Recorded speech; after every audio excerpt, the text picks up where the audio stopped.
Anioł na ramieniu.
To opowieść o Edim Keglu, który za cel swego życia obrał sobie słowa Omara Khayyama: żyj w pełni póki możesz, nie bacząc na koszty.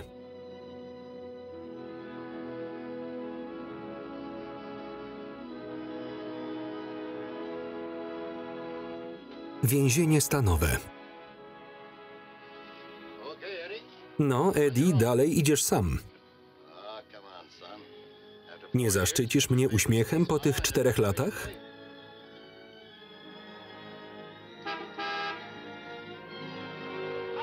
Cześć, Eddie. Witaj, Smiley. Co, szefie, nie mogliście się rozstać?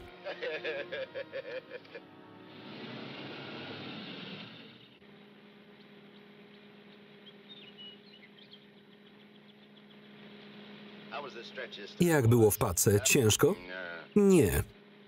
Dlatego tym razem nie zwiałem. A czekałem na to. Niezła fura. Twoja. Nasza. Jak wszystko. Dobry z ciebie kumpel, Eddie.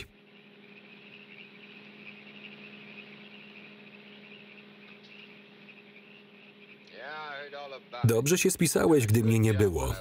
Nie zapomnę o tym. Udało mi się, Eddie. Jesteś teraz dużo bogatszym człowiekiem. Jesteśmy bogatsi. Dzięki, Eddie. Prawie zapomniałem. Mamy kilka nowych punktów w centrum, pełna klasa. Mój człowiek czeka, żeby pokazać ci księgi. Wierzę ci na słowo, jak zawsze. Są też pewne problemy. Zajmę się tym. Jak wtedy, gdy byliśmy dziećmi. Razem przeciwko wszystkim, nie, Smiley? Pewnie. Gdzie mój gnat? Przy sercu. Daj mi go. Jasne.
Nic nie rozumiem. Szłam ulicą, zeszłam z krawężnika, jakiś samochód przejeżdża na czerwonym świetle. Gliniarz powinien zdjąć kierowcę, nie mnie. Jest pan zarządcą?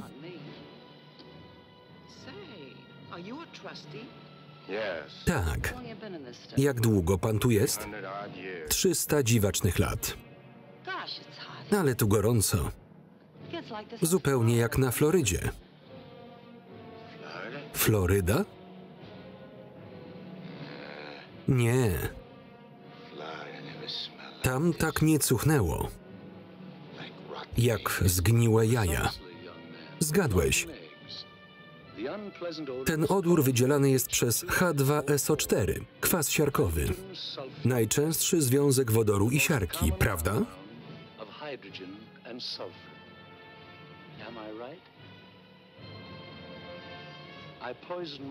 Otrułem tym moją żonę. Moja młoda żona była niewierna, a ja byłem chemikiem. Jak to byłem? Zanim mnie powiesili. Gdzie twoje bruzdy? Jaka jest ostatnia rzecz, którą pamiętasz, zanim tu trafiłeś?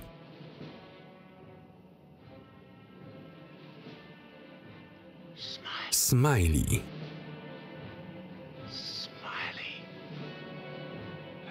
Zdradziecka szuja. Strzelił do mnie z mojej broni. Gdzie dziury po kulach?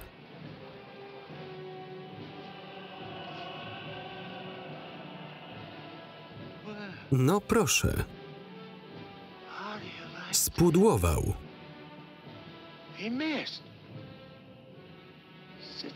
Siedział tuż obok mnie i spudłował.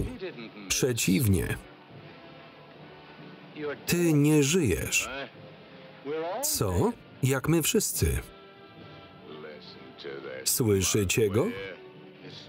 To prawda. Tu przebywają jedynie dusze. Zawsze mówili, że tu skończę. Nie obchodzi mnie, gdzie jestem. Chcę dorwać Smileya. Musi być stąd jakieś wyjście. Porzućcie wszelką nadzieję, wszyscy, którzy tu wstępujecie. Zostawcie mnie, muszę stąd wyjść i dorwać Smileya. Zostawcie mnie.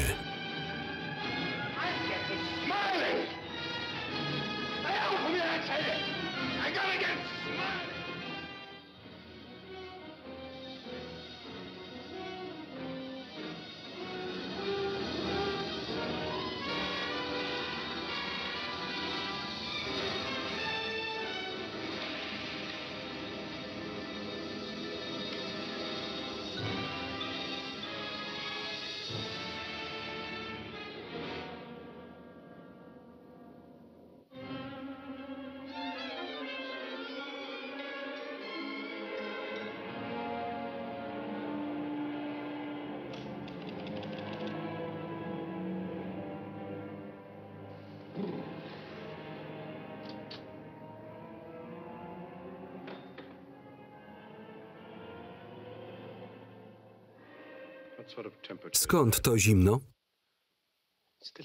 Braki pracownicze, panie, zwłaszcza przy kotłach. Źle się dzieje. Wyrabiamy zaledwie 73% normy. Chcesz, żebym umarł z zimna? Nie, panie.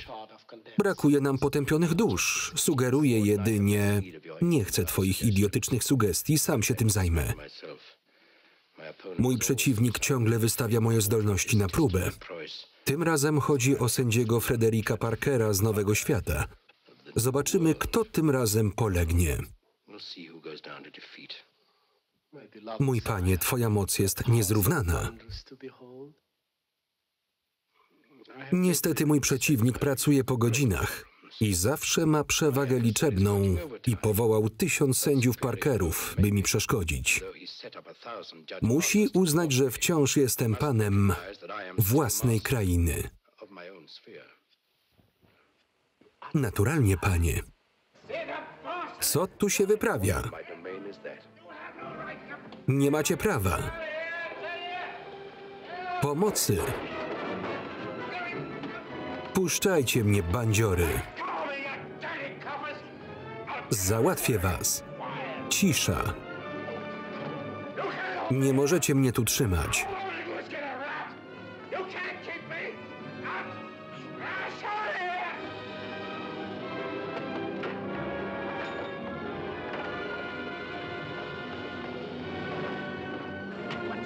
Co to ma znaczyć? Jak śmiecie go tu sprowadzać? Nie mieliśmy wyjścia, naczelniku.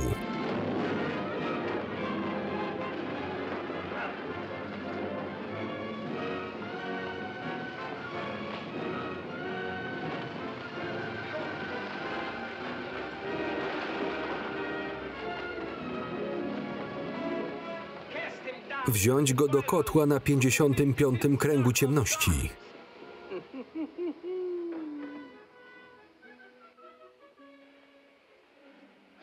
Pan wybaczy najście.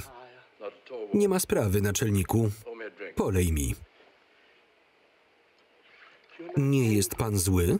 Zły? Przeciwnie, bardzo się cieszę. Zdrowie... Jak on się nazywał? Ta potępiona dusza, która tu była? Eddie Cagle? Zdrowie Ediego. Wypije pan za podrzędnego bandytę? Czemu nie? Lubię takich.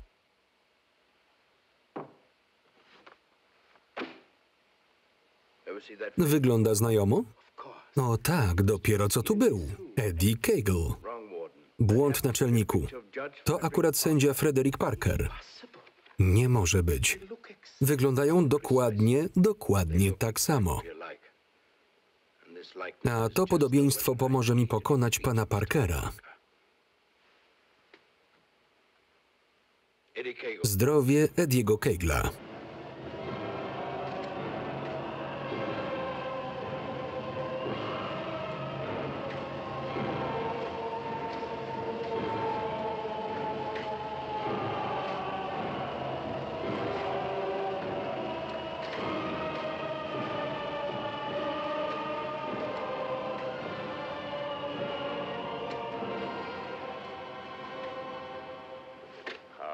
Jak gorąco chcą tu mieć? Dla szefa jest zawsze zbyt chłodno. Źle ci tu? Poczekaj, aż wrzucą cię tam niżej. Nie jesteśmy na samym dnie? Ta dziura nie ma dna.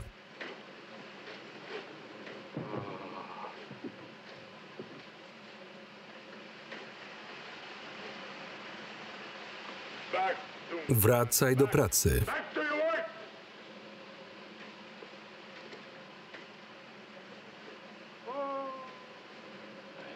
Nie zniosę tego dłużej. Wynoszę się stąd. Nikt stąd nie wyjdzie. Nikt poza mną. Eddie Cagle ucieknie z każdego miejsca. Idę z tobą, Eddie. A ty kto? Kumpel. Nie lubię kumpli. Takich jak Smiley? Skąd o nim wiesz? Pomogę ci go złapać. Też mam kogoś na celowniku. Pomożemy sobie nawzajem. Zgoda?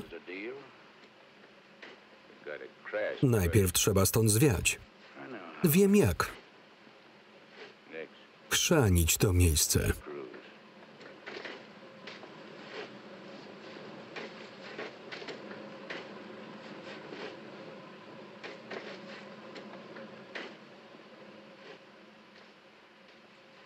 To jak, Eddie? Niech będzie. Ale mam cię na oku. Jeden fałszywy ruch i po tobie. Będę ostrożny. Zetrzyj ten uśmiech z twarzy.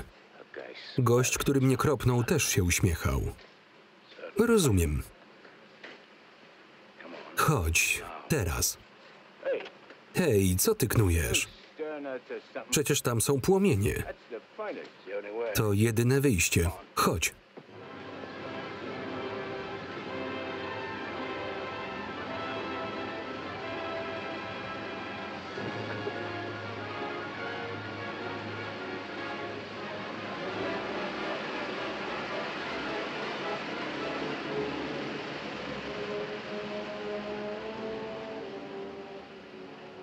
Od jak dawna tu jesteś? Od niepamiętnych czasów. Brzmisz jak ktoś, kto otrzymał dobrą edukację, całkiem obszerną. Ja skończyłem na 3. klasie. Zdobyłem pełne wykształcenie, wiem wszystko. Pewny siebie jesteś, co? I jak się nazywasz? Mam wiele imion, jednak najdłużej jestem związany z imieniem Mefistofeles. Grek? Niektórzy przypisują mi tę czy inną narodowość, lecz tak naprawdę jestem ze wszystkich narodów. Nie faworyzuję nikogo. Wyglądasz mi na kanciarza. Słuchaj, Mefilesie, mów mi Nick. Żonaty? Kochały mnie miliony. Kobieciarz z ciebie. Wzbudzam ciekawość. Słuchaj, kobiety to niebezpieczna gra. Ale jaka przyjemna, Eddie. Żyj w pełni, póki możesz, nie bacząc na koszty. Niczego sobie nie odmawiaj. Płoń jak pochodnia i podpalaj wszystko wokół. Wykorzystamy, co będzie nam dane, zanim i my obrócimy się w pył. Bredzisz. Mogę zaśmiać się od czasu do czasu? Nie ma z czego się śmiać. Całe życie nie miałem powodów do śmiechu. Rzuciłem szkołę i uciekłem z domu, w którym wszyscy pili. Chciałem zostać kimś i całkiem nieźle mi szło. Z głodnego i bezdomnego chłopaka stałem się szychą w swoim fachu. Wspaniale. Stałeś się twardzielem. Chciałbym na świecie więcej takich jak ty. Jak długo będziemy tak jechać? Zaraz będziemy.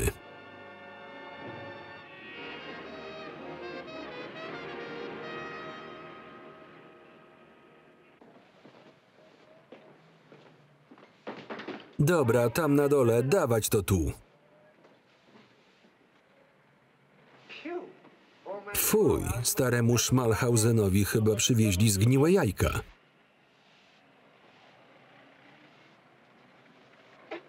Popiół wciąż gorący. Ty, dozorca, polej to wodą, zanim podniesiesz. Ja nic nie czuję. Nic dziwnego, nie masz ciała. Jak w takim razie dopadnę Smileya? Hej, idioto, patrz, co robisz. Nikt cię nie zobaczy i nie usłyszy, dopóki nie znajdę ci ciała. Chodźmy. Jak je znajdziesz? Wszyscy mamy sobowtórów. Tak się składa, że wiem, gdzie znaleźć twojego. Gościa podobnego do mnie? Kropka w kropkę. I dobrowolnie użyczy swojego ciała? Będzie spał. Nie będzie mógł nic zrobić. I gdy się obudzi, będzie tobą.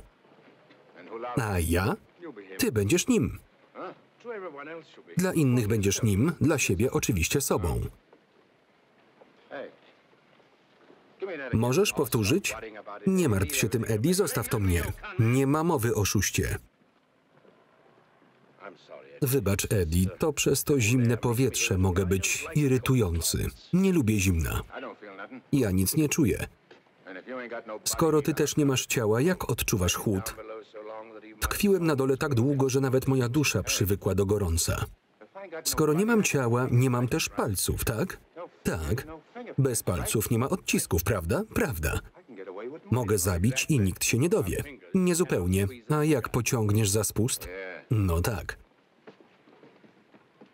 A chętnie bym pociągnął.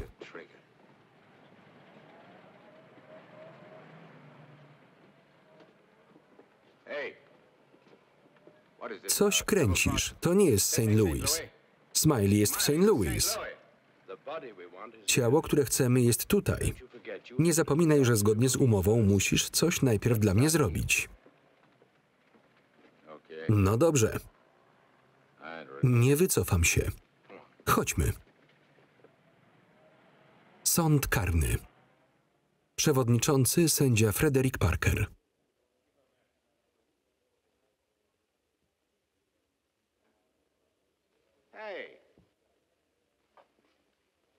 Dlaczego mnie tu zabrałeś? Załatwimy ci palec do pociągnięcia spustu.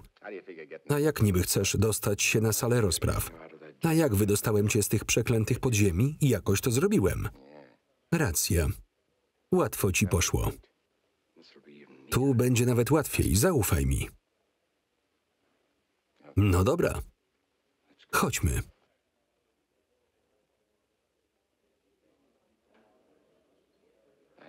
Nie ma tu żadnego wolnego miejsca. Usiądźmy tutaj. No szalałeś? Przecież tu siedzą gliny. Nie będzie im to przeszkadzać, nawet się nie zorientują.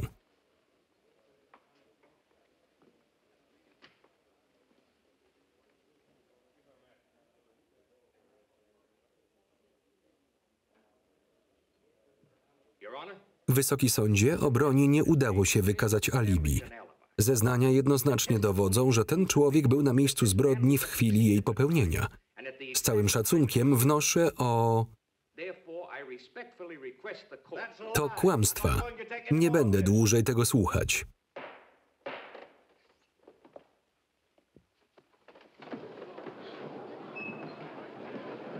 Lekarza, prędko. Co jest? Upadł. Żaden sędzia nie zemdlał przy mojej sprawie.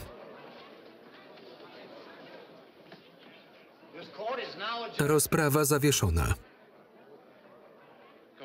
Chodź, Eddie, idziemy. Nie rozkazuj mi.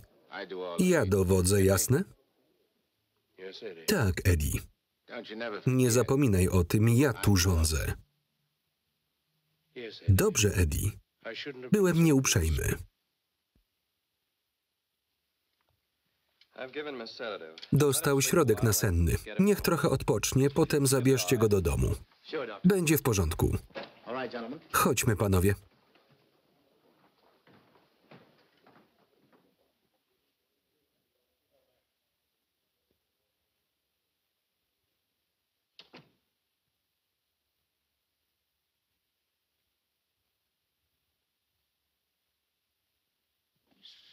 Cholera. Mówiłem, że wiem, gdzie jest twój sobowtór? Gdyby ten gość pojawił się w St. Louis, załatwiłby go zamiast mnie. Szkoda, że tak nie było. To jego chcesz dopaść? Tak. Dlaczego? Przez niego zesłali cię do paki? Nie do więzienia. Zesłano mnie na dół. To sędzia, nie chce jego ciała. Jakie to ma znaczenie? Posłuży twojemu celowi. I mojemu. Racja. Co się stanie, gdy wstanie i odkryje, że jestem nim? Kiedy z nim skończymy, nic nie będzie wiedział. Nic a nic.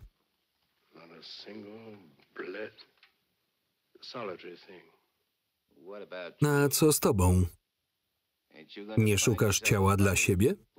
Tak, znajdę sobie jakieś. Ale najpierw ty. Jesteś ważniejszy. No właśnie. Nie zapominaj o tym. Nie zapomnę, Eddie.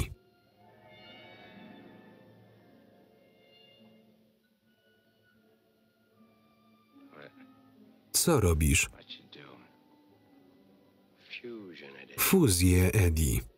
Potęga ciepła. Wtopię cię w tego człowieka tak, jak robi się to ze stalą. Odpręż się.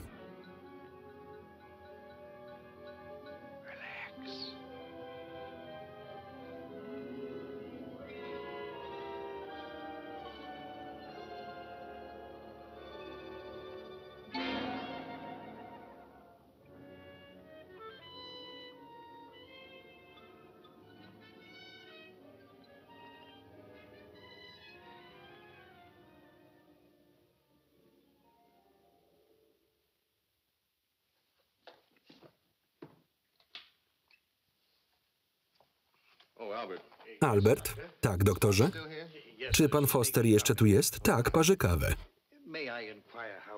Jak zdrowie sędziego, doktorze? Prześpi noc i mu przejdzie. To świetnie.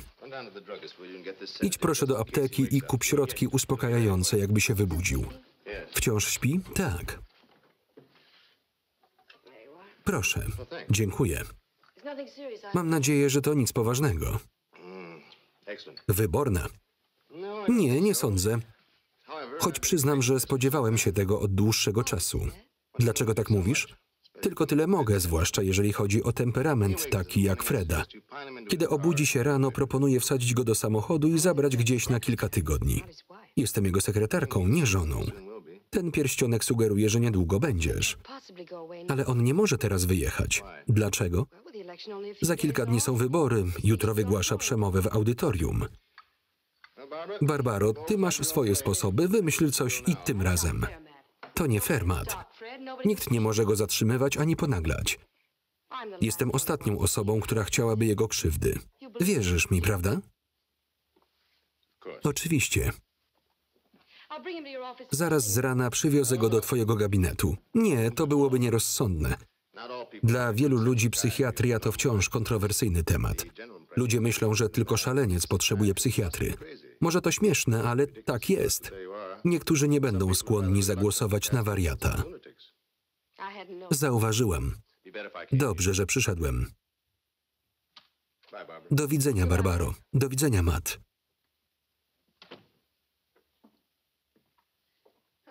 Albert? Tak, pani Ratcliffe? Jadę do domu. Jeśli sędzia się obudzi, zadzwoń do mnie. Dobrze.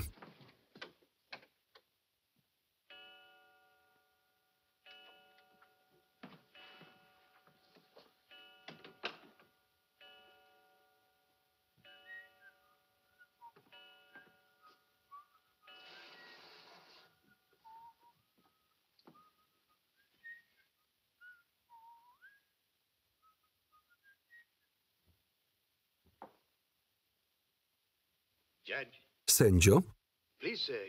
Ma pan spotkanie równo na 9:00. Panie sędzio.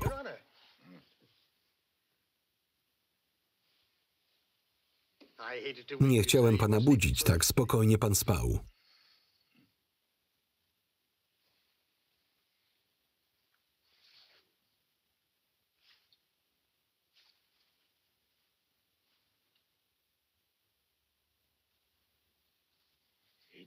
Udało mu się.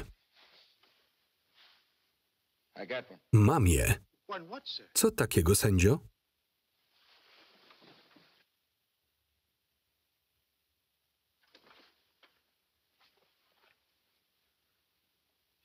Ty też masz. Mam taką nadzieję, sędzio. Czuję swoje ciało. Jest stałe, takie jak wcześniej. Dobrze się pan czuje? Czy dobrze? Jasna sprawa. Nick? Gdzie Nick?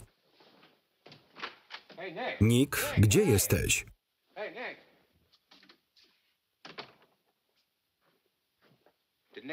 Nick też tu spał? Nie do końca rozumiem. I dobrze. Lepiej dla mnie. Coś ty za jeden. Naprawdę? Mów, bo oberwiesz. Jestem pana służącym. Sędzio, przygotowałem kąpiel. Nie potrzebuję kąpieli, dobrze mnie wyczyścili, gdy wychodziłem. Gdzie jego ciuchy? Słucham? Ciuchy, szmaty, ubrania. Czyje ubrania? Sędziego. Muszę się szybko ubrać i jechać do St. Louis. Co jest? Jestem sędzią czy grabarzem? Nie ma nic w ładne paski? Paski? Nieważne, wezmę któryś z tych. No tak, zdrajco, już po ciebie jadę.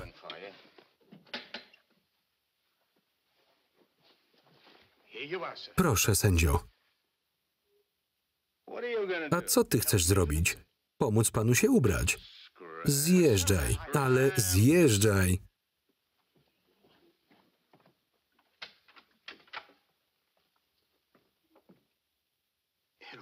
Pani Barbaro, tu Albert. Nie chcę niepokoić, ale sędzia nie jest sobą tego ranka. Martwię się o niego. Byłoby cudownie. Proszę się pośpieszyć. Dziękuję.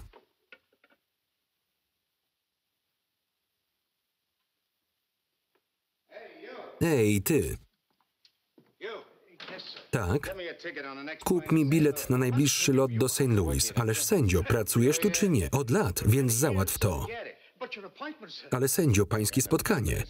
Mam spotkanie w St. Louis, ono jest ważniejsze. Ale zarezerwować lot jest ciężko, zwłaszcza w tak krótkim czasie. W takim razie zadzwoń na lotnisko i załatw mi prywatny samolot. Będę potrzebował trochę szmalu. Jest tu jakiś? Tam, gdzie zawsze. Nie mów mi tu zagadkami. Gdzie hajs? W sejfie, sędzio. Nie widzę tu żadnego. Chyba nie nadążam. Przymknij się i rób co mówię. Gdzie sejf? Za obrazem, sędzio. Tu jest pełno obrazów. Za tym złodzią.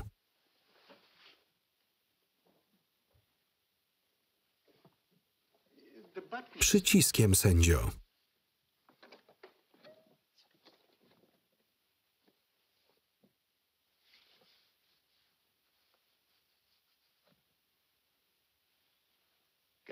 Masz papier ścierny?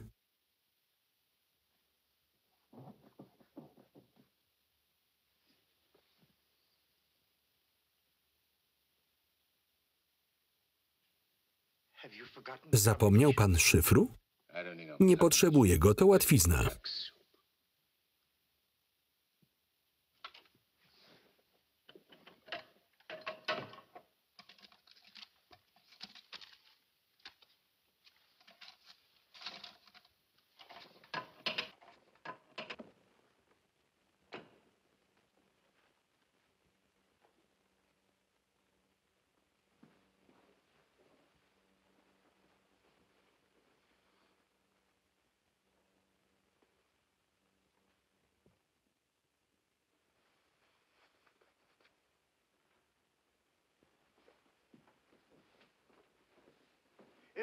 Sędzio, proszę. Gdzie najbliższy lombard? Nie może pan opuścić dziś miasta.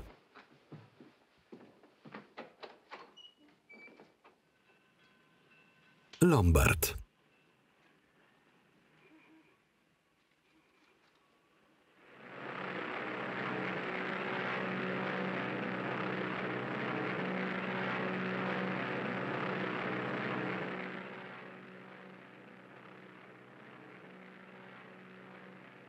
Witaj, Eddie. Jak się tu dostałeś? Nie lubię się tłumaczyć. Nie musisz nic tłumaczyć, nie lubię niespodzianek. Zapewnię ci ich dużo więcej, jeśli znów spróbujesz mi zwiać. Przed nikim nie uciekam. Lecę do St. Louis, żeby dopaść tego szczura. Szczur może zaczekać, ważniejszy jest Parker. Źle się czuję tak wysoko. Na dole czuję się znacznie lepiej. Strach cię obleciał, co? Nie cierpię wysokości. Co to było? Kłopoty z silnikiem, musimy zawracać. Cóż za zbieg okoliczności. Przestań się szczerzyć. Najmocniej przepraszam.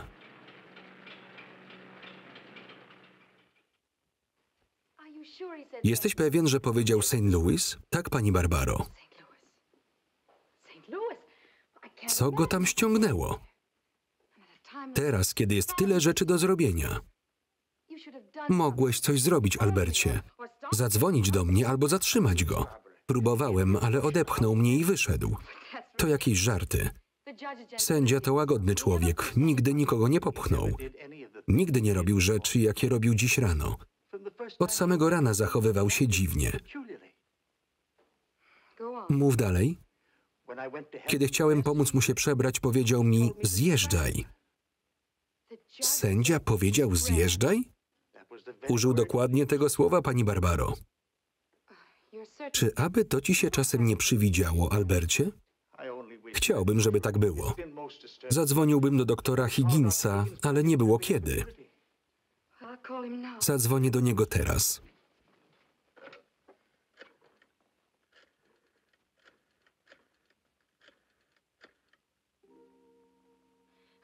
Halo, proszę z doktorem Higginsem. Tu Barbara Foster. Nikomu ani słowa, Albercie. Oczywiście. Matt, jestem u Freda. Nie, nie ma go. Poleciał do St. Louis. Przedziwne.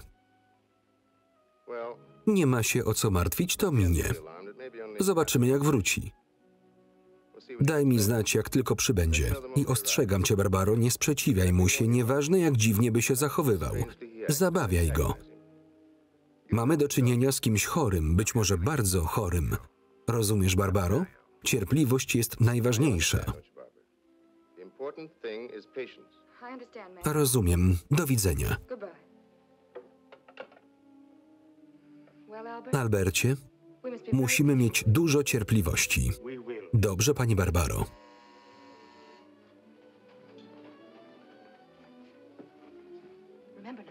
Pamiętaj, nikomu ani słowa.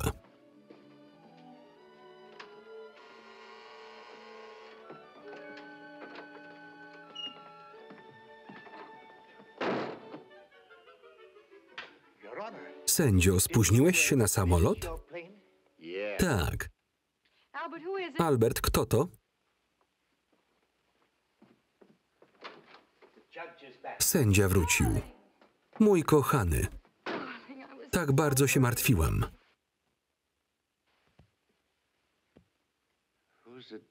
Kim jest ta pani?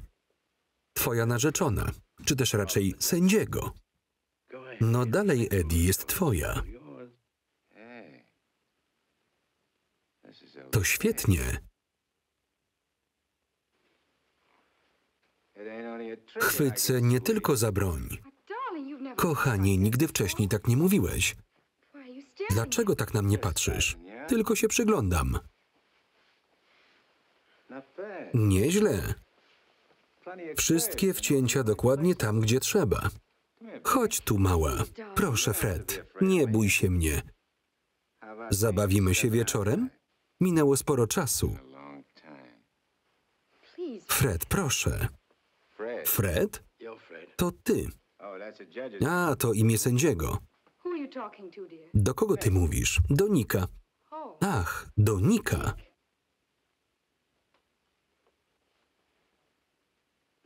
Spadaj. Zjeżdżaj mi stąd. Oczywiście. Fred, nigdy wcześniej, czy to ważne, czy coś robiłem, czy nie? Zrobię więcej rzeczy, których sędzia nigdy nie robił. Dobrze, kochany? Fred, proszę, robisz mi krzywdę. Zgrywasz niedostępną, tak? Co cię tak bawi? Wybacz, Eddie. No to jak się nazywasz? Chyba sobie żartujesz. Jak masz na imię? Na pewno znasz moje imię. Nie pytałbym, gdybym wiedział. Będę mówić ci Rosie. Rosie? Jak taka jedna, którą kiedyś znałem. Macie identyczne figury. No chodź, wyluzuj się. Nie jestem wcale taki straszny. Fred, przestań. Na mnie krzyczysz? Wybacz, kochanie. Ja myślę. Spóźnisz się. Mam mnóstwo czasu. Oczywiście, ale pamiętaj o przemowie, którą musisz wygłosić. Że co? Twoją przemowę, kochanie, a już dosyć późno. Moje przemowy wygłasza za mnie mój gnat. Chcę, żebyś wygłosił tę przemowę, Eddie. Będę tuż obok, podpowiadając ci do ucha. To część planu. Coś za dużo planujesz. Może jednak przełożymy twoją przemowę, kochanie. Jak to lepiej, skoro muszę, zrobię to. Nie pójdzie za dobrze, ale dam radę. Powinieneś wziąć kilka dni wolnego. Zadzwonię do sztabu i wszystko wyjaśnię. Coś nie tak? Myślisz, że nie dam sobie rady? Wiem, że dasz, ale żadnego ale. Będę robił, co tylko będę chciał. Oczywiście. Gdzie to jest? W audytorium. Idziemy, pokażę im, co potrafię. Chodź, Nick. Kim jest Nick? Oszust, na którego jestem skazany.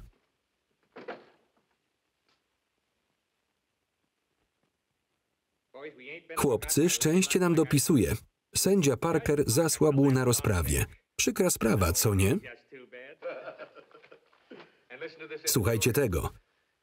Czy powierzymy nasz los człowiekowi, którego stan zdrowia jest niepewny, akurat teraz, w niespokojnych czasach dla naszego stanu? Nie sądzę. Jako patrioci musimy coś na to poradzić. Tak. Cokolwiek robiłeś w swoim mieście, tu zrobimy to lepiej. Rzecz w tym, że nie możemy dopuścić do polepszenia się stanu sędziego. Najlepiej, jakby mu się pogorszyło. Jasne, szefie, to jest myśl. Facet jest teraz osłabiony, my musimy go tylko wykończyć. Tak jest. Pamiętajcie, że robimy to wszystko dla społeczności. Z naszym człowiekiem ludzie będą mogli wreszcie pomyśleć o swoim szczęściu, które z pewnością na nich czeka. Jasna sprawa. Przemawia w audytorium o 2:00. To znaczy, że macie sporo czasu. Zróbcie tam show, Shaxi.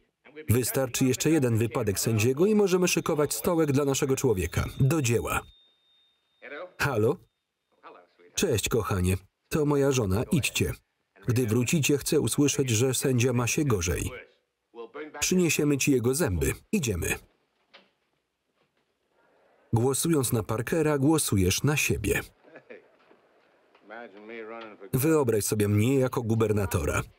Jesteś zbyt skromny. Chodźmy na scenę. Poczekaj chwilę, chcę się trochę rozejrzeć.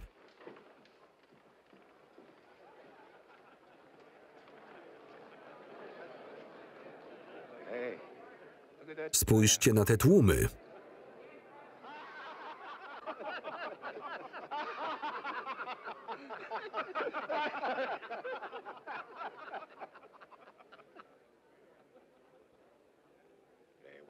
Czemu się wycofujesz? Zostań blisko mnie.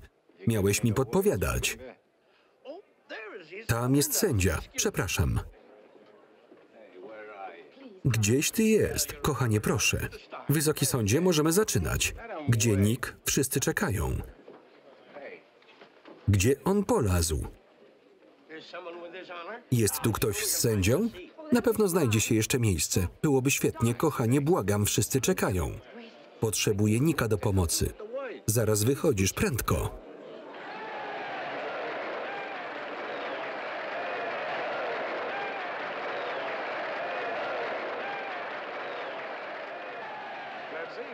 Proszę usiąść, sędzio. Zaczynałem się martwić. Dzieci, jesteście gotowe? Już czas. Idźcie.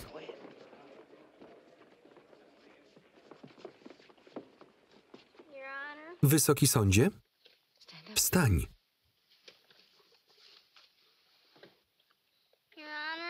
Wysoki sądzie, w imieniu chłopców i dziewcząt z klubu, w wyrazie wdzięczności za wszystko, co dla nas Pan zrobił, bez względu na to,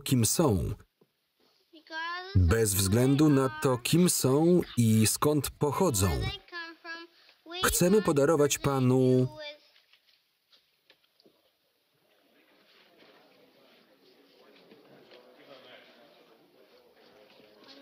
Zgubiłem go. Sprawdź kieszenie. O, tu jest.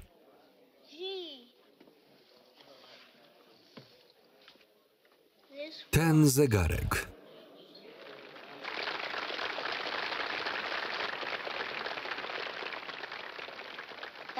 Podziękuj dzieciom. Dzięki, dzieciaki. Nie ma za co, wysoki sądzie. Tędy.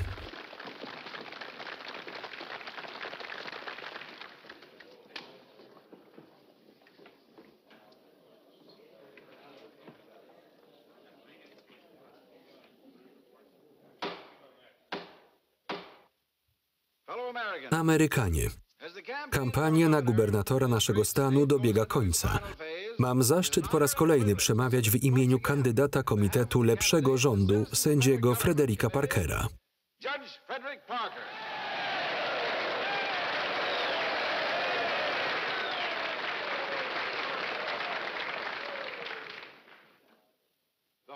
Cały kraj słyszał o Fundacji na Rzecz Dzieci stworzonej przez naszego kandydata 10 lat temu.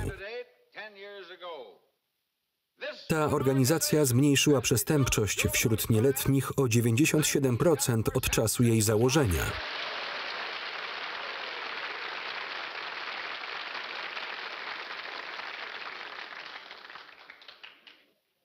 Sędzia Parker jest człowiekiem, który rozumie, że przestępczość nieletnich nie jest kwestią bycia złym chłopcem, ale raczej kwestią złych warunków życia.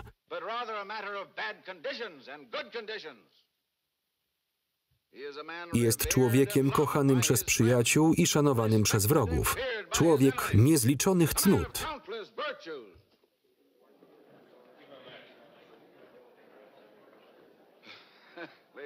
Szanowni Państwo, jak widać, jedną z wielkich cnót sędziego jest skromność. Skąd pomysł, żeby mnie wystawić? Nie wystawię cię. Daleko mi do tego. A co z tym? Wyrzuć to. Po prostu wyjdź i wygarnij im. Wygarnąć? Co mam powiedzieć? Myślę, że nie muszę ci tego mówić. To ci ludzie wysłali cię do więzienia, Eddie. To twoi wrogowie. Nie możesz się im podporządkować. Oni cię nienawidzą od zawsze. Teraz masz okazję powiedzieć im, co o nich myślisz. Chyba się nie boisz. Niczego się nie boję. Więc idź i powiedz im to. Nazwij ich tak, jak na to zasługują. Dobra. Mam zaszczyt zapowiedzieć kolejnego wielkiego gubernatora tego stanu, sędziego Fredericka Parkera. Pokażę im.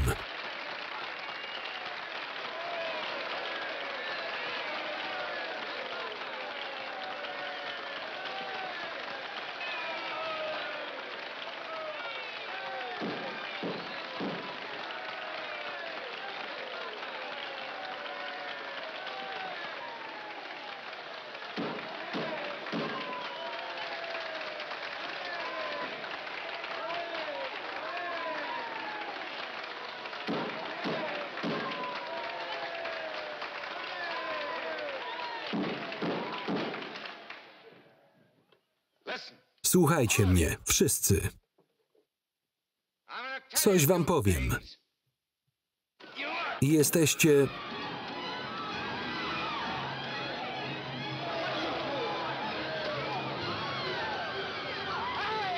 Ej, wy!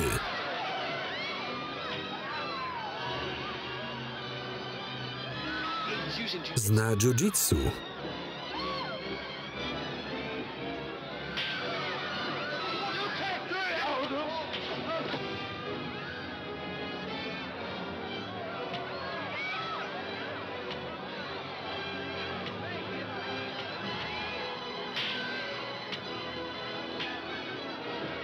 Eddie, przestań, to twoi przyjaciele. Chyba zwariowałeś. Widzisz? Przestań się bronić.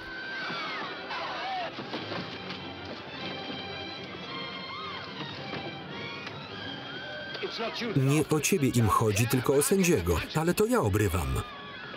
Robisz bohatera z sędziego. Chcesz, żeby mnie stłukli?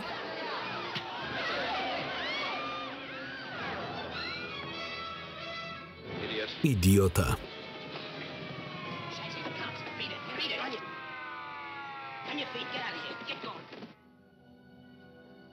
Nie, teraz nic nie potrzebujemy, dziękuję. Bardzo pana boli, sędzio? Nie. Na pewno, skarbie? Możesz chodzić? Pewnie. Rety, panie sędzio, jest pan kozakiem. Mogę dać panu buziaka?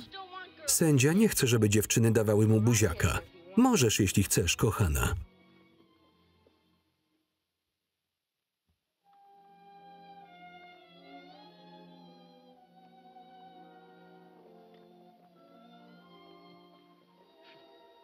Chodźmy. Gdzie Nick? Przestań, Fred, nie teraz. Dlaczego? Dopiero co tu był.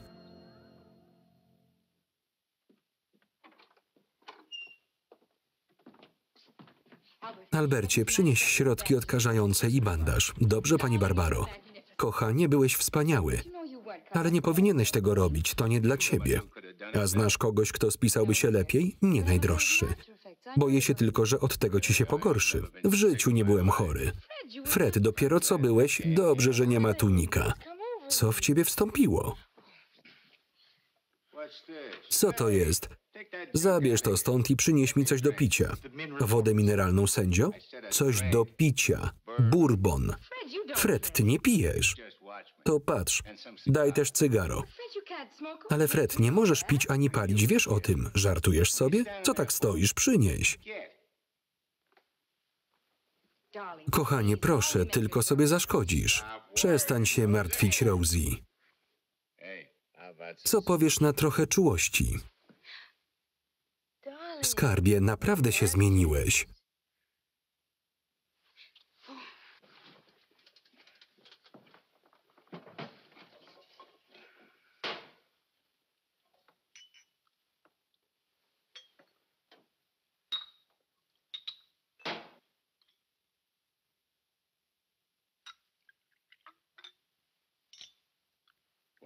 Chcesz też? Kochanie, wolałabym, żebyś nie pił. Dość emocji na dzisiaj. Nawet nie zacząłem. Zmywaj się. Zmywaj się? A, chciał pan powiedzieć zjeżdżaj. Do dna, Rosie. Ostrożnie, kochanie. Mogę tak cały dzień.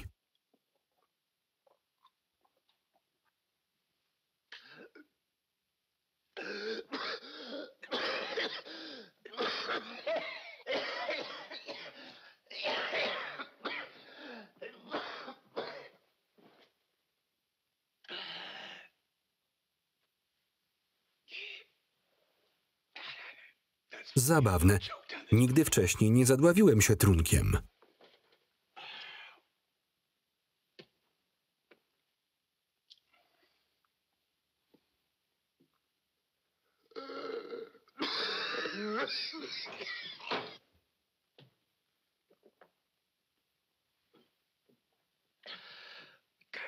Jakie ciało ten krętacz mi załatwił?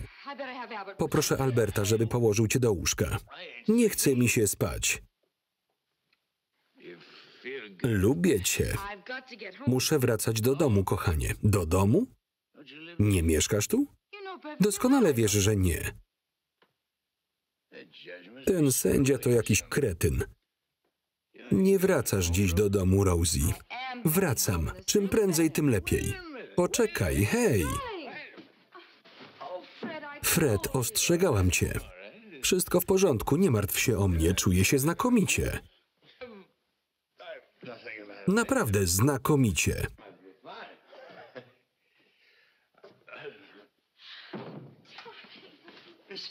Pani Barbaro, co się stało? Sędzia właśnie zemdlał.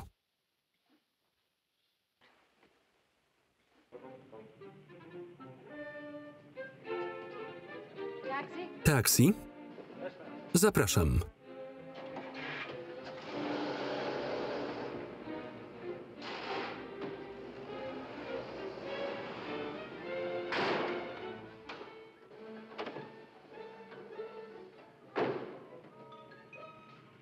Hej, ty, co ty wyprawiasz? Wracaj do swojej taksówki, bo oberwiesz. Chodźmy.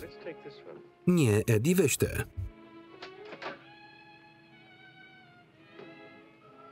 Do sądu, proszę. Oczywiście.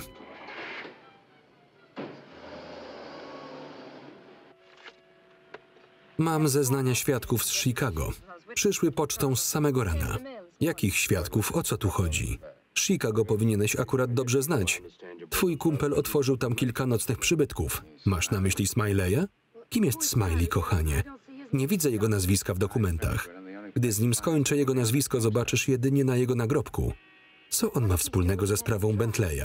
Nie znam żadnego Bentleya. Kochanie, dziś prowadzisz jego sprawę w sądzie. Spokojnie, Eddie, będę tam. To twoja kolejna szansa na Parkera. Postaraj się tylko tym razem tego nie zepsuć. O procesach wiem wszystko, tak jak ty, gnojku. Mówisz do kierowcy? Patrz pan na drogę, chcesz nas zabić? Przepraszam, panie sędzio. Posłuchaj, proszę. Rozmawiałam z doktorem Higginsem. Mówił, żeby poradzę sobie z tym po mojemu, Rosie. Najpierw załatwię sprawę z Bentleyem, a potem z tym parszywym zdrajcą. Pokażę ci kilka sztuczek, by dopaść Smileya. Sztuczki, o jakich nie śniłeś. Sam też próbowałem takich, nie wyszło. Potem ruszamy do St. Louis. I co będziemy tam robić? Nie ty, tylko my. Ja nie, tylko wy? Przerażasz mnie, gdy tak mówisz, najdroższy. To sprawa między mną i Smileyem. Udamy się razem na południe. Na wakacje? Na Florydę? Dalej. Tam, gdzie jest ze 100 razy goręcej.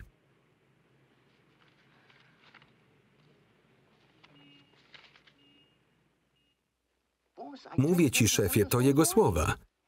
Ma zamiar pośpieszyć się z procesem, by ruszyć do St. Louis i dorwać Smileya.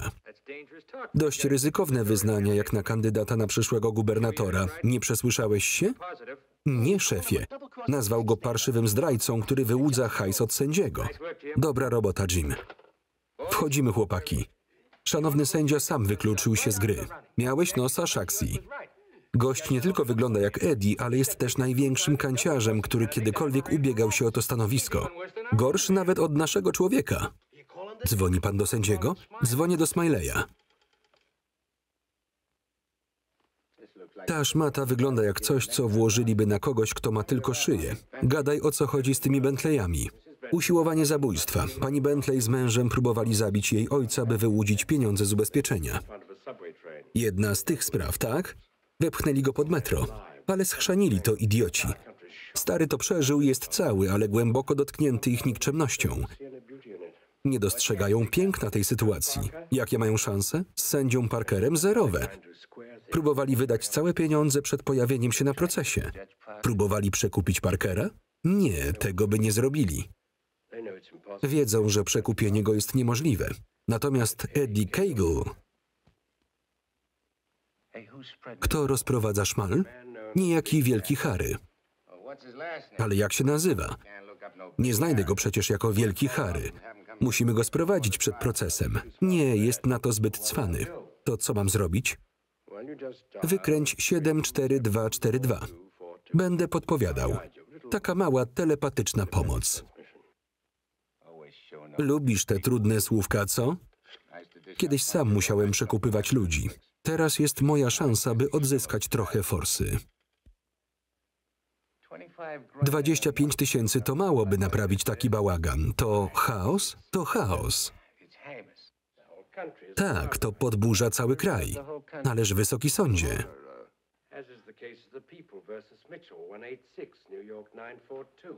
To przypomina mi sprawę obywatelską przeciwko Mitchellowi, Nowy Jork, 42 rok.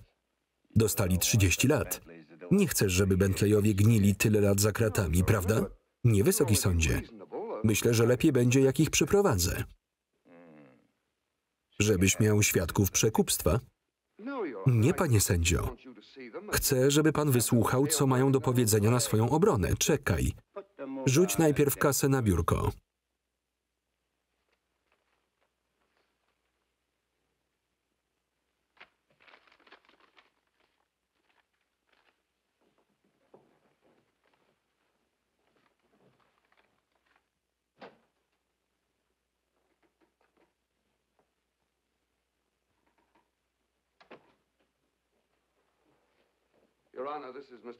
Wysoki sądzie, oto pan i pani Bentley. Powiedzą panu, że cały ten proces opiera się o jedno wielkie nieporozumienie. To przykładny obywatel i delikatna, niewinna i praworządna kobieta, którzy są ofiarami zbiegu okoliczności. Pani Bentley wymagała stałej opieki lekarza. Bardzo schudła i...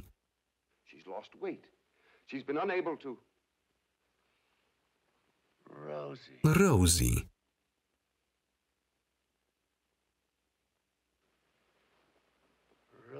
Rosie Morgan. Nie może być. Zastrzelono cię. Byłeś martwy. Długo ci nie zajęło znalezienie tego gagatka, co? Wysoki sądzie, cisza. Nie zepsuj wszystkiego. Ty też się zamknij. Te wszystkie wyjazdy do Kansas, żeby odwiedzić twoją biedną, kaleką matkę. Opanuj się. Więc to twoja matka, co? Mała zdrajczyni. Przez ten cały czas zabawiałaś się z nim. Ale teraz cię dopadnę, zobaczysz. Pójdziecie do paki na dożywocie, oboje. Panie sędzio, sala gotowa. Bierzcie ten szmal, nie przekupicie mnie za żadne pieniądze w tym kraju. Sędzio, chcieli pana przekupić? Wyobrażasz sobie? Nie mogę się doczekać, aż poinformuję o tym prasę. Teraz stołek ma pan jak w banku. Nie chcę słyszeć o żadnych stołkach. Przepraszam, panie sędzio. Ty głupcze, ty skończony, żałosny głupcze.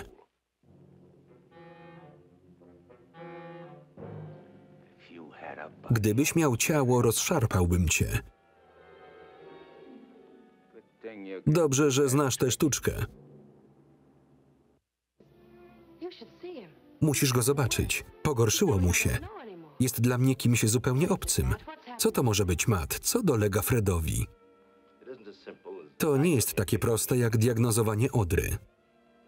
Nie, dziękuję. Może to być powrót do jego młodzieńczych lat jego młodości, gdy mieszkał w dzielnicy biedoty. Ale co mogło to wywołać? Najpewniej strach. Przed czym? Cóż, może bać się wysokich oczekiwań, jakie inni mają wobec niego, przyszłego stanowiska i odpowiedzialności, lub boi się kochać kobietę taką jak ty. Taką jak ja? Tak. Barbaro, myślę, że Fred powinien zrezygnować z kampanii. Mówisz poważnie? Śmiertelnie poważnie. To niemożliwe. Wygraną ma praktycznie w kieszeni. Wiem. Wydobrzeje. Musi. Musi zostać gubernatorem. Z sekretarki sędziego na żonę gubernatora. Nieźle, ale szmat. Barbaro, przyjaźnimy się od dawna. Jesteś najsłodszą kobietą, jaką znam, ale też najbardziej ambitną. Jestem, Matt. Nie jestem psychiatrą, nie wiem nic o chorobach psychicznych, ale wiem, że Fred musi kontynuować to, co zaczął. Psychiatria nie da szansy wielu dzieciom wyrosnąć na przyzwoitych ludzi, a Fred Parker tak. Psychiatria nie ukróci nikczemności na świecie, ale rząd Parkera to zrobi. A ta ambitna kobieta, Barbara Foster, mu w tym pomoże. Przepraszam, Barbaro, myliłem się co do ciebie. Wybaczysz mi? Mnie też jest przykro. Przykro, że taki człowiek jak Fred płaci za to wszystko własnym zdrowiem, ale to minie. Być może nawet tak szybko, jak przyszło. Jednak wymaga on teraz cierpliwości i zrozumienia. To może być dla ciebie trudne. Nic nie jest trudne, gdy mówimy o Fredzie. Gdybyś mogła odciągnąć go na jakąś chwilę, bardzo by to pomogło. Zrobię co mogę. Świetnie. Wciąż się przyjaźnimy? Oczywiście. Zawsze. Do widzenia, Matt.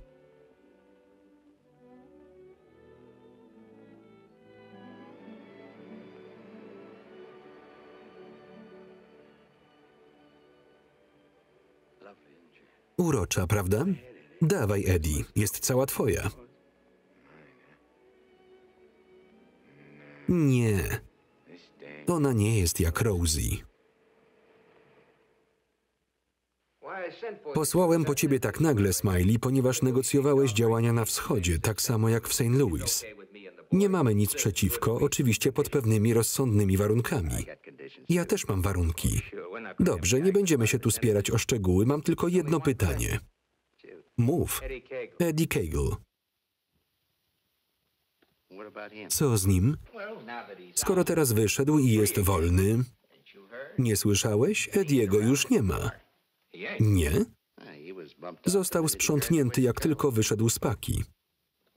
Co ty nie powiesz? Czyli teraz rządzisz ty. Nikt inny.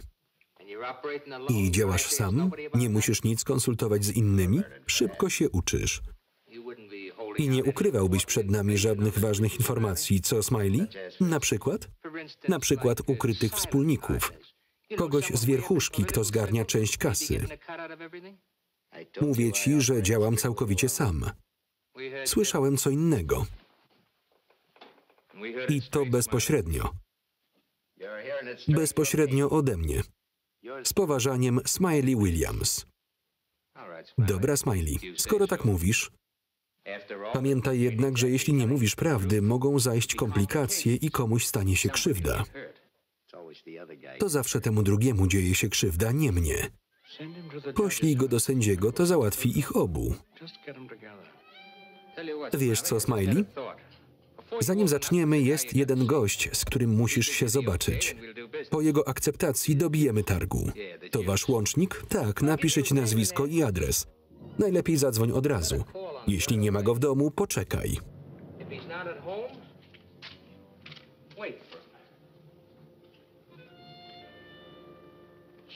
Sędzia? Frederick Parker. Lepiej, jak już pójdziesz. I on jest łącznikiem? Tak, kandyduje też na gubernatora. Zaskoczony? Tak, tak myślałem. Twardy gość? Ty nam powiesz. Będziemy na ciebie czekać. Na razie, Smiley. Na razie. Moje dzieci, co byście beze mnie zrobiły?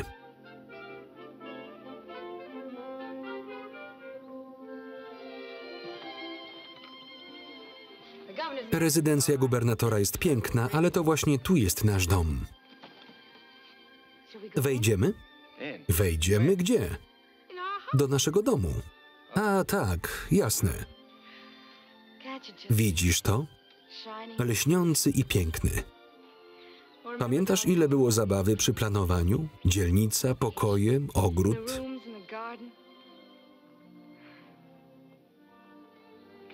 Wejdźmy po schodkach.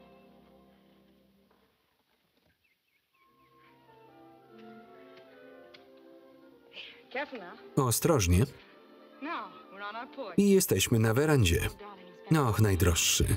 Spędzimy tu mnóstwo czasu. Po obiedzie i wieczorami, gdy jest tak cicho i spokojnie. Wejdźmy do środka. Zaczekaj. O co chodzi? Musisz otworzyć drzwi. Zapraszam. A tutaj Zapomniałaś zamknąć drzwi. Kiedy się pobierzemy, będę chciała, żebyś przeniósł mnie przez próg. Kiedy się pobierzemy? To zabrzmiało przygnębiająco, kochanie.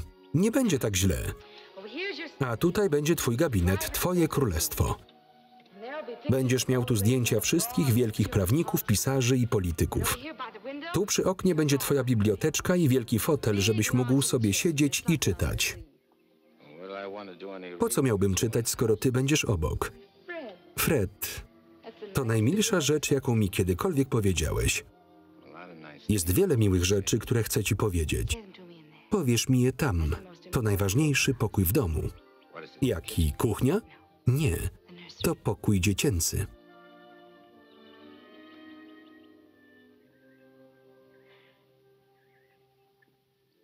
To znaczy, że chcesz żyć tu ze mną? Mieć dzieci, siadać na werandzie? Oczywiście, najdroższy.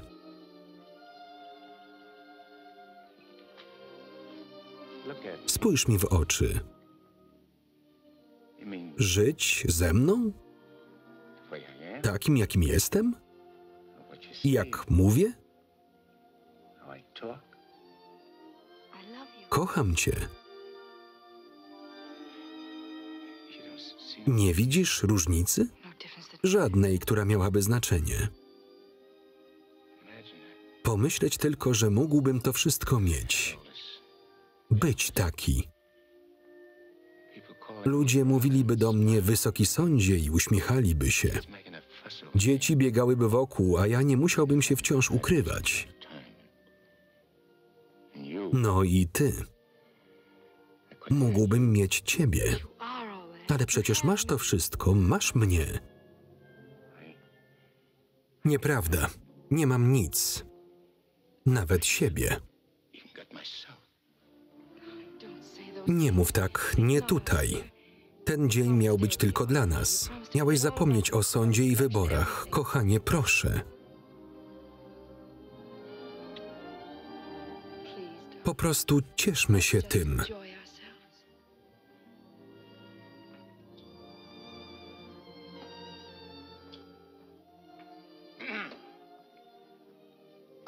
Obawiam się, że będzie pan musiał wrócić jutro.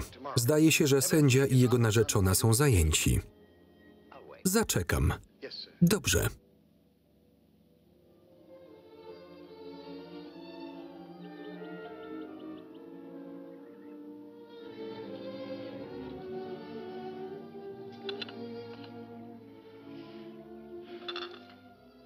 Jesteś szczęśliwy, kochanie? Tak, ale jednocześnie się boję. Czego? Nie wiem. Nigdy niczego się nie bałem. Doktor Higgins mówił, że lekarze tu nie pomogą. To coś, czego sam nie umiem rozgryźć. Może to przez to, że znalazłem coś, czego nigdy nie miałem. Coś, czego nie chcę stracić. To miejsce, wewnętrzny spokój, gdzie można zwolnić.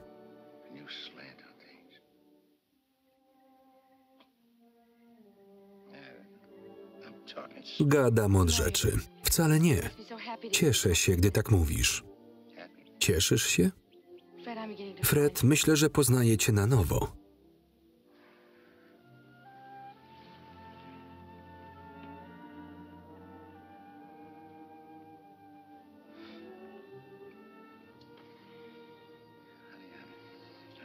Kochanie, to wszystko bardzo pogmatwane.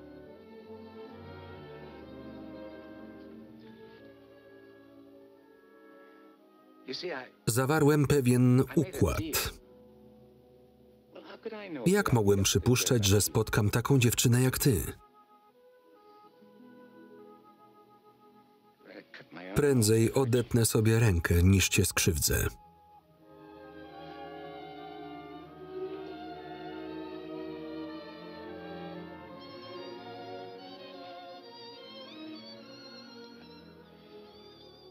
Muszę to sobie poukładać. Potrzebuję chwili. W porządku, najdroższy.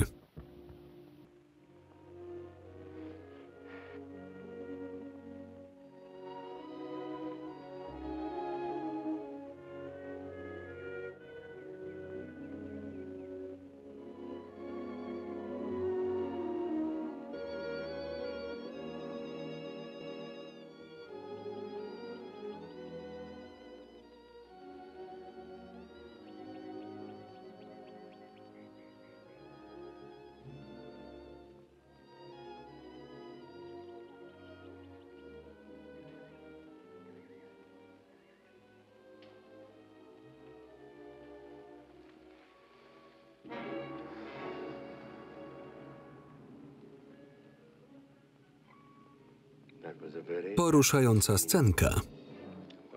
Po co się tu czaisz? Mam dla ciebie dobre wieści. Pamiętasz, jak powiedziałem, że jeśli pomożesz mi rozprawić się z sędzią, ja pomogę ci dopaść Smiley'a? No, ja dotrzymuję słowa, nawet jeśli inni nie. Zrobiłem wszystko, co chciałeś, ale też wszystko zepsułeś. Zamiast zniszczyć sędziego, dałeś mu popularność. Bójka podczas przemowy, odmowa łapówki w sprawie Bentleyów, a teraz ten ckliwy teatrzyk. Ludzie się zmieniają, nie? Nie ty, Eddie. Trochę na to za późno. Poza tym z aureolą ci nie do twarzy. Przyszedłem, by poinformować cię, że Smiley jest w mieście.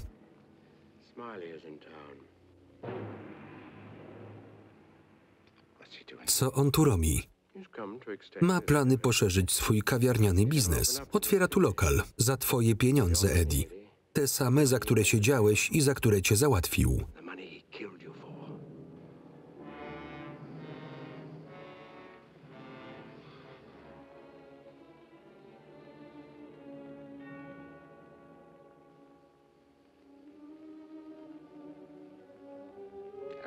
Czy ja wiem?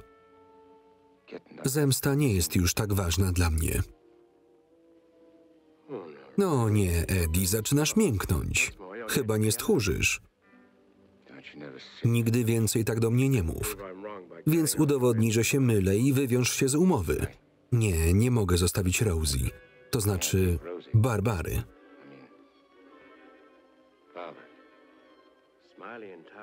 Smiley w mieście zagraża nie tylko tobie, dziewczynie również. Chcesz powiedzieć, że Barbara nie jest tu bezpieczna? Połącz kropki. Jeśli cię spotka, załatwi cię. Tak jak wcześniej, z uśmiechem na twarzy. Domyślasz się, co oznaczałoby to dla sędziego, dla jego ciała? I z czym zostałaby Barbara? Sam widzisz. Dla dobra jej i dzieci, które może mieć, musisz go zabić.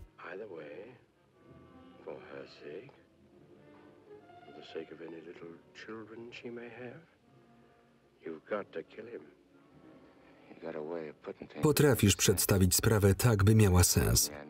Czuję, że nie powinienem cię słuchać, ale widzę, że jest tak, jak mówisz. To będzie dla jej dobra.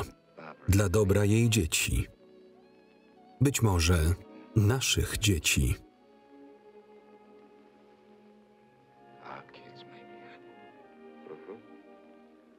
Zaczynasz to dostrzegać i myśleć trzeźwo. Idziemy?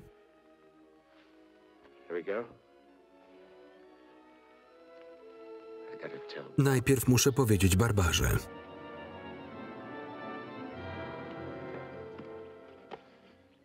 Kochanie, muszę załatwić coś bardzo ważnego.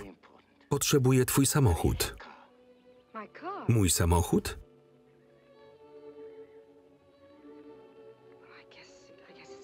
No dobrze, skoro chcesz. To nie zajmie długo. Kochanie, chcę, żebyś powiedziała mi coś szczerze. Dobrze, postaram się. Powiedzmy, że jesteśmy po ślubie, mieszkamy tu razem, mamy dzieci i pewnego dnia wielki szczur wyszedł z dziury, szczerząc zęby, skacząc do gardeł dzieci. Co byś zrobiła? Musiałabym go unieszkodliwić. Masz na myśli zabić? No tak.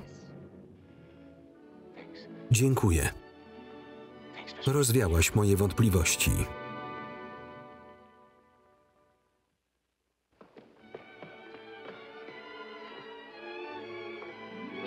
Fred, poczekaj.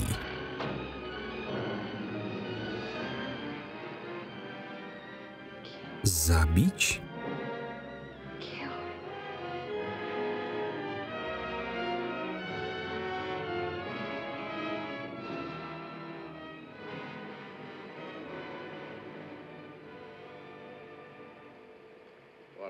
Co za piękny dzień.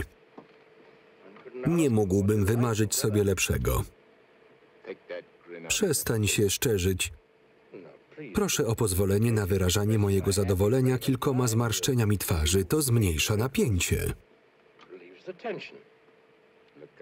Jak ja ci zmarszczę twarz, to zostanie ci to na zawsze.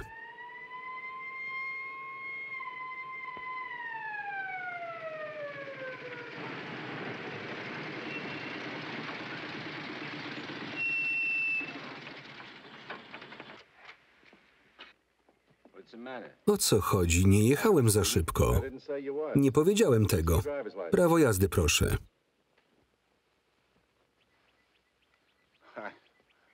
Musiałem zostawić w innym garniturze. W tym stanie to niezbyt dobrze. Dowód rejestracyjny? Powiedz, że to samochód narzeczonej. Pożyczyłeś go, by dojechać na swoje przemówienie. Nie poznajecie mnie? To ja, sędzia Parker. Kandyduję na gubernatora. Jadę na spotkanie polityczne, gdzie wygłoszę przemowę. To samochód mojej narzeczonej. Prowadzę go dziś w ramach wyjątku. Jak się nazywa? Barbara Foster. Co za ciekawy zbieg okoliczności. Niejaka Barbara Foster zadzwoniła dziś na policję, zgłaszając kradzież samochodu. Opis pojazdu i numer tablic pasują do tego, który pan prowadzi. To jakieś nieporozumienie. Wszyscy tak mówią. Wyjaśnisz to na komisariacie. Jedź za mną.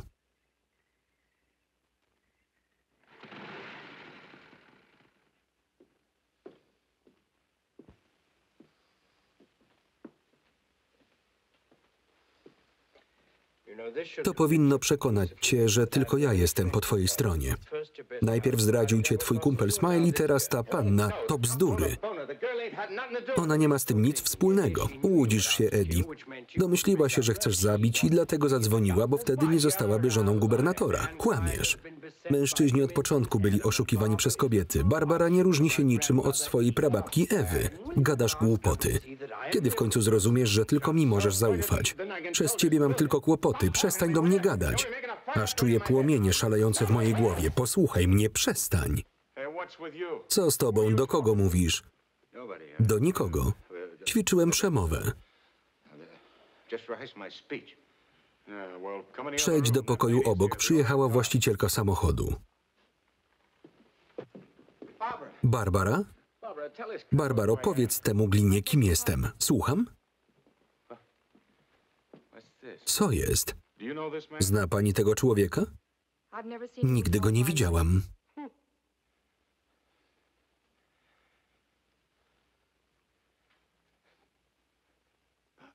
Barbaro, proszę, nie rób mi tego. Musi pani wypełnić formularz. Dobrze. Barbaro, zaczekaj. Porozmawiajmy na osobności kilka minut. Od tego może zależeć wszystko, twoja przyszłość.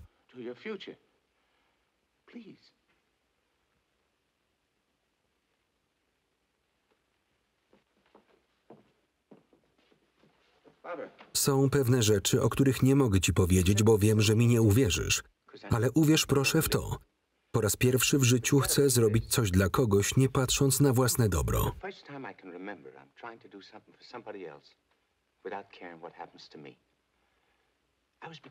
Zacząłem się zmieniać, rozumiesz? Dzięki tobie. Nie zepsuj tego teraz, dla własnego dobra. Dla dobra dzieci, które będą spały w tym pokoju, o którym mówiłaś.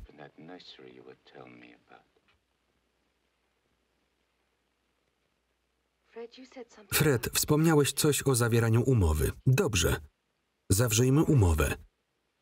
Wydostanę cię stąd, jeśli teraz pojedziesz ze mną i weźmiemy ślub.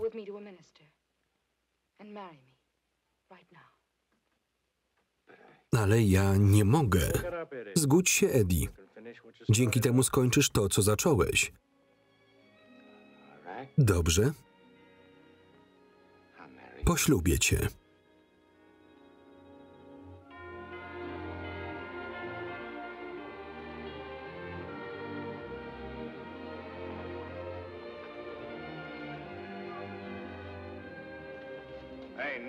Nick, idziesz w złą stronę.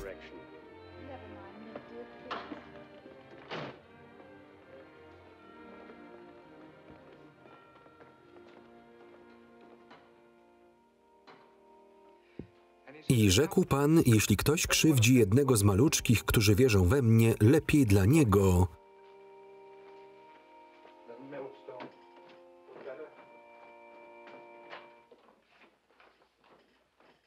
Na czym skończyłem? Lepiej dla niego. Jeśli ktoś obrazi jednego z maluczkich, tak, chcemy wziąć ślub. Dlaczego? Tylu ludzi pobiera się dziś, nie zastanawiając się dlaczego. To jest dobre. Zanotuję do kazania. Tak, kochanie. Mąż przygotowuje kazanie, zaraz przyjdzie, usiądźcie proszę. Jednego z maluczkich, którzy wierzą we mnie, lepiej dla niego rzucić się do morza. Jeśli twoja jest powodem grzechu, odetnij ją. Lepiej dla ciebie być kaleką, niż wejść w otchłań ognia nieugaszonego.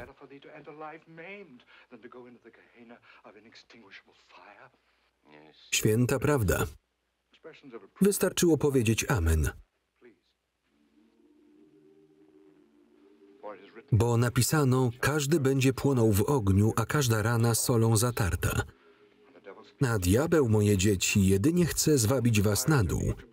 To ten zły, strzeżcie się go. Bez względu na imię, jakim się przedstawia, Lucyfer, Belzebub, Mefistofeles. Hej! Tego znam. Gdzie skończyłem? Mefistofeles. Nie słuchajcie Mefista, moje dzieci, by nie cierpieć wiecznych mąk. Gdy szatan szepcze wam do ucha, odwróćcie głowę i słuchajcie anioła na waszym ramieniu. A co, jeśli się nie ma takiego anioła? Jeśli dobrze żyjesz, masz. Bądź dobrym człowiekiem, a szatan nie będzie miał nad tobą władzy.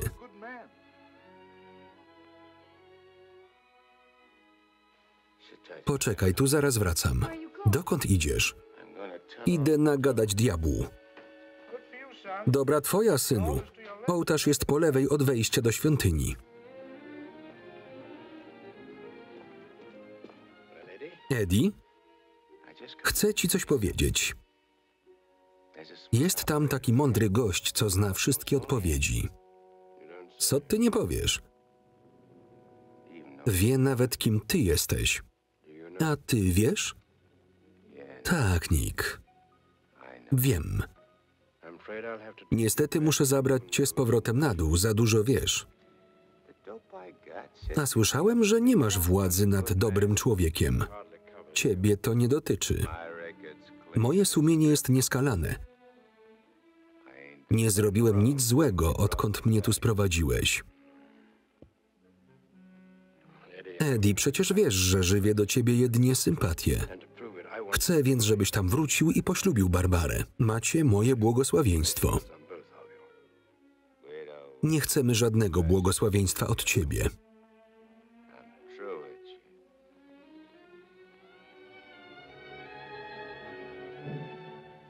Diabełku.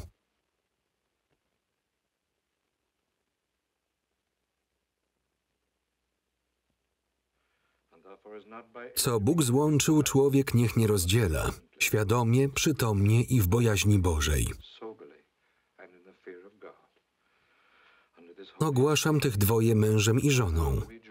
Jeżeli jest ktoś, kto jest przeciwny temu związkowi, niech przemówi teraz lub zamilknie na wieki.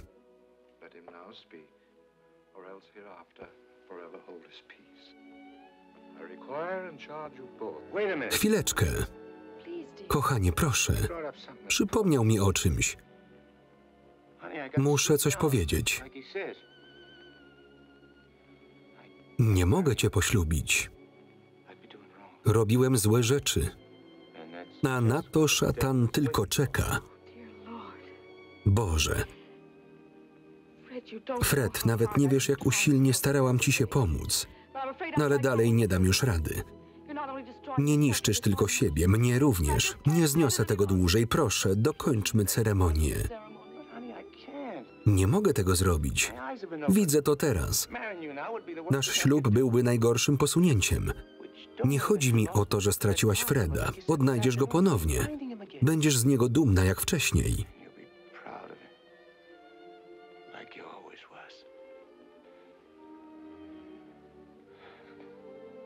Gdybym tylko mógł ci to wytłumaczyć.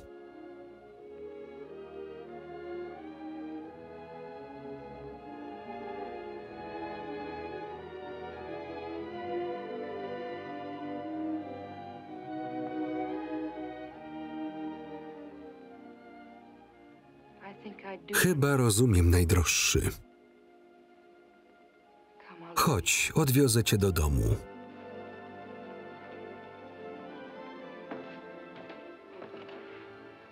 Proszę nam wybaczyć.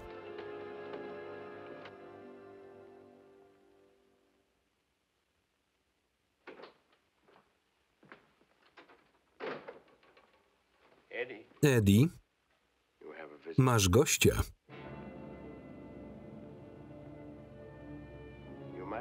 Wspomnę tylko, że ma przy sobie ten sam pistolet, którym cię załatwił. Nie rozstaje się z nim. Mówi, że przynosi mu szczęście. Możesz teraz spłacić swój dawny dług własną bronią. Sprawiedliwości stanie się zadość.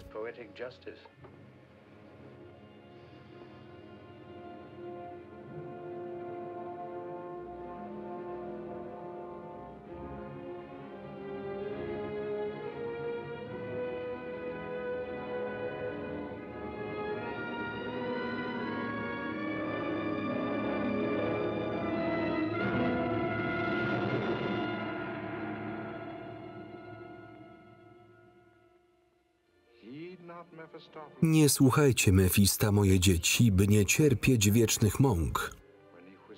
Gdy szatan szepcze wam do ucha, odwróćcie głowę i słuchajcie anioła na waszym ramieniu.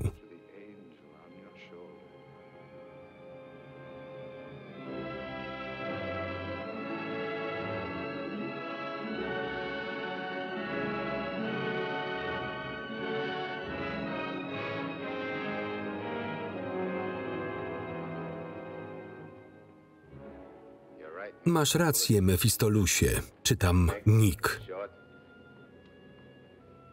Ale nigdy nie kropnąłem śpiącego człowieka. Najpierw ich budzę. Tak jest prościej.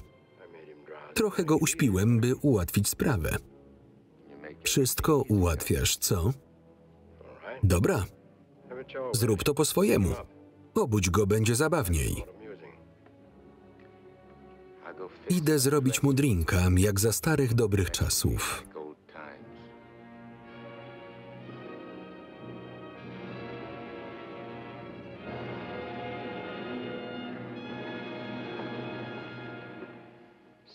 Smiley? Smiley? Kto mnie wołał? Ja. A, sędzia Parker. Robię drinka. Co cię sprowadza? Robię interesy w St. Louis i w innych miejscach. Interesuje mnie też to miasto. Bellamy mówił, że pan może załatwić mi papiery. Jasne, rozumiem. Więc jak to ja, od razu przejdę do rzeczy. Ile pan za to chce? 100 000 i 25%. Chwila, sędzio. Może jestem z St. Louis, ale nie jestem durniem. Działasz sam? Bez wspólników? Całkiem sam. Słyszałem, że trzymałeś się z niejakim Edim Keiglem. Tak, ale nie żyje. Jesteś pewien? Cóż, tak. Ja sam... Ty sam co? Ja sam zidentyfikowałem ciało, jak znalazła go policja. Słyszałem, że się kumplowaliście. Tak, dorastaliśmy razem. On odwalał brudną robotę, ja byłem mózgiem. I w nagrodę wpakowałeś w niego 4 kulki z jego własnej spluwy? Co to miało znaczyć? Chce pan mnie szantażować? Rozmawiasz ze Smileyem Williamsem. Któż zna go lepiej niż ja?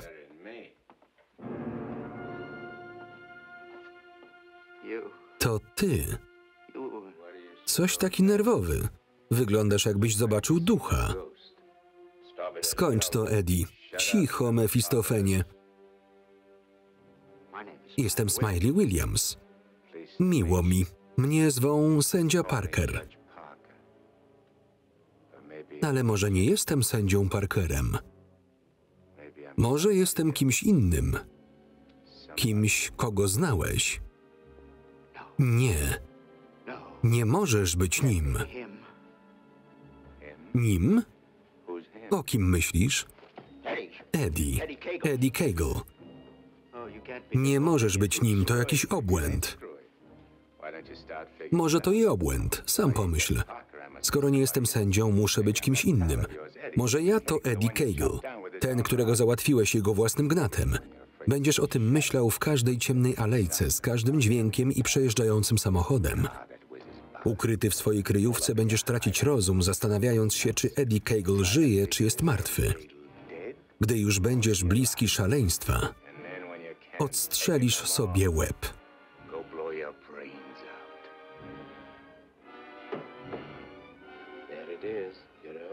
No i proszę, to twój moment odwetu, Eddie.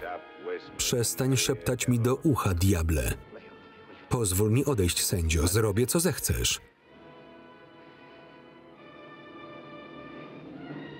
Eddie. Eddie, daj mi szansę.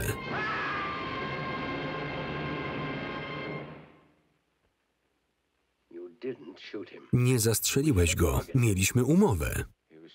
I tak już po nim, a nawet go nie dotknąłem. Teraz wracaj do swojej dziury, zawadzasz mi. Nie mogę wrócić bez ciebie. No cóż, przykro mi. Słuchaj, Eddie. Jeszcze żadna dusza mi nie uciekła.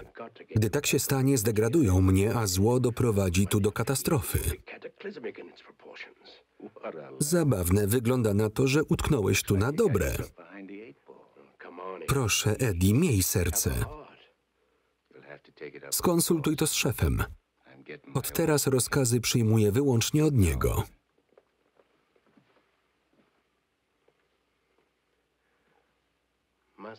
Czy zawsze muszę ci ustępować? Zawsze będę z tobą przegrywać? Co zrobił ten żałosny śmiertelnik, że tak mu pomagasz? Wrócił tu z nikczemnych pobudek. Sam się mi poddał. Upokorzysz mnie przez tego nędznika? Żądam swoich praw. Umknęło ci najważniejsze. Jest taki gość, Fred Parker, i urocza dziewczyna Barbara, która jest dla niego bardzo dobra, tak jak i dla dzieci, które mogłyby skończyć z tobą. Jestem też ja, Eddie Cagle, który nie pozwoli ci schrzanić tej sprawy. Dopóki pozostajesz w ciele sędziego, żaden z was nie może nic zrobić. Barbara znowu ucierpi przez ciebie. Im dłużej tu jesteś, tym dłużej ona nie może być ze swoim narzeczonym. Sam mnie tu sprowadziłeś. Wtedy byłeś zły. Miałem nad tobą władzę. Rozumiem.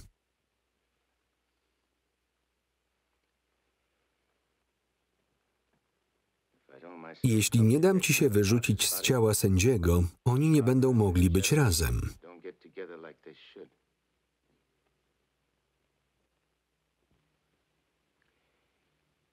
Dobrze, zawrzyjmy układ. Jeśli dasz im spokojnie przeżyć życie razem, wrócę z tobą. Zgadzam się. Muszę. Gotowy? Czekaj. Muszę pożegnać się z Barbarą. Nie mogę czekać. Poczekasz, ile zechcę.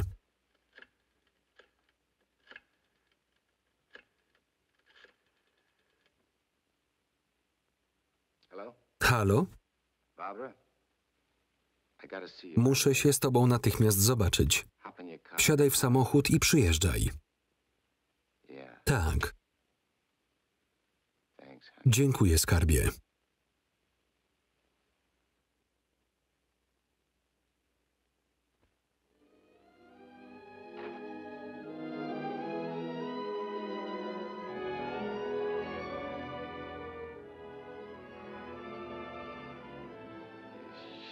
Nie mogę napatrzeć się na ciebie w tej sukience. Dziękuję, kochanie. Chciałam dobrze wyglądać. Mówiłeś coś o kolacji i koncercie. Niestety muszę to odwołać. Wyjeżdżam.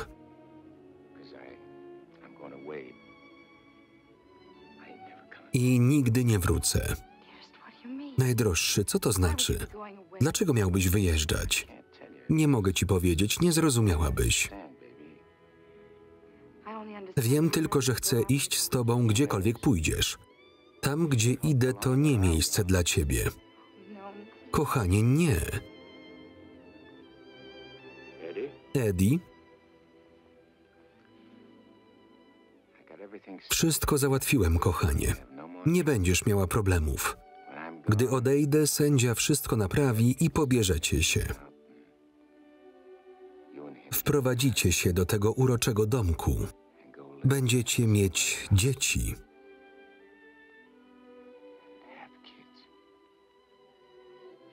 Eddie? Muszę już iść, kochanie. Proszę, nie odchodź. Dziwnie się czuję. Kręci mi się w głowie. Kochanie, połóż się na chwilę. Dobrze.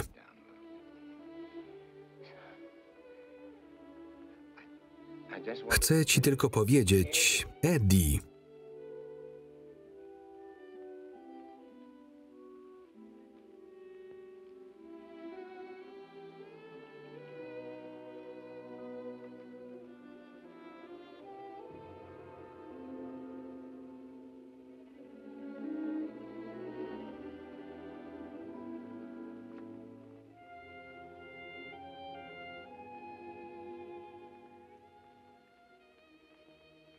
Żegnaj, kochana.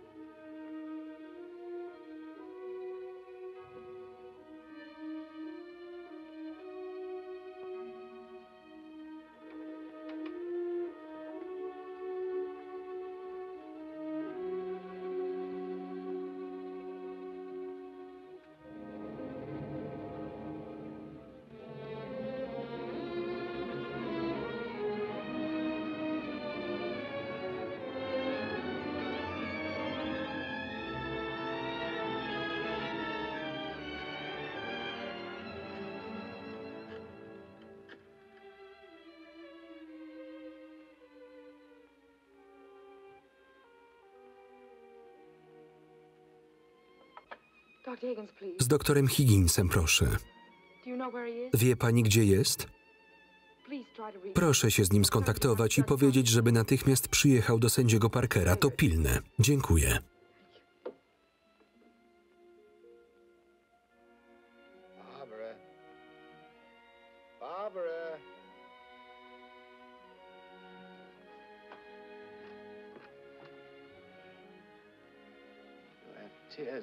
Masz łzy w oczach. Co się stało? Nic, już wszystko dobrze.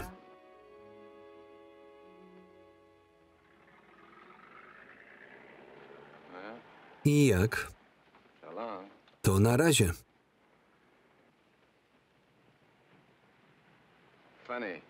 To zabawne. Nigdy ludzkie twarze nie wyglądały tak dobrze. I wiele innych rzeczy, których wcześniej nie widziałem. Gdybym tylko wiedział wcześniej to, co teraz. Gdy wrócimy na dół, otrzymasz specjalne katusze. Doznasz niewyobrażalnej agonii. Nie wydaje mi się. Nie? Nie. Bo wiesz co? Zmiękłeś tutaj. A nie chcesz, żeby ci na dole się dowiedzieli. Żaden facet nie chce wyjść na frajera przed swoimi ludźmi. A gdybyś mianował mnie naczelnikiem, wyczuwam szantaż. Powinieneś wiedzieć, brachu. Powinieneś wiedzieć.